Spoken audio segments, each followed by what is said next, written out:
Mensahe po kay Senator Chis Escudero, sabi niya po kasi sinusunod lang daw po nila yung kanilang yung batas at ang kanyang ginagawa lang daw po nila yung kanilang trabaho.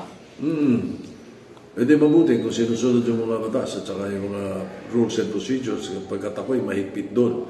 O kaya nga dapat sana ay noong February 5, ni-refer nila sa Committee on Rules yung articles of impeachment na matanggap nila para nakakilos, mas nakakilos ang Senado. Baka nagkaroon na sila ng kopya na napag-aralan na nila yan during the campaign period.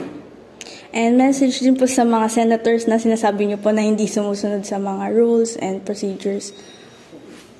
Kailangan siguro ilagay natin sa ayos ang ating pagka-senador. Hinalantaan ng taong bayan dyan eh.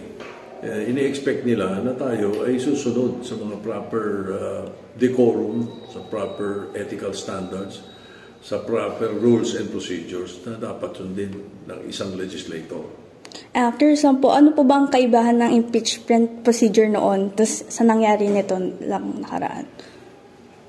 Kaibahan?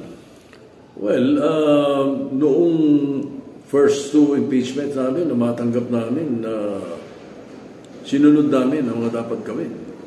Kaya nga yung pangalawang impeachment, panahon ni Chief Justice Corona, ako yung nag-author ng impeachment rules. In-enhance namin yung unang impeachment rules na ginamit kay President Era. Isinaayos namin. At ito yung sinunod namin doon sa impeachment case ni Chief Justice Corona.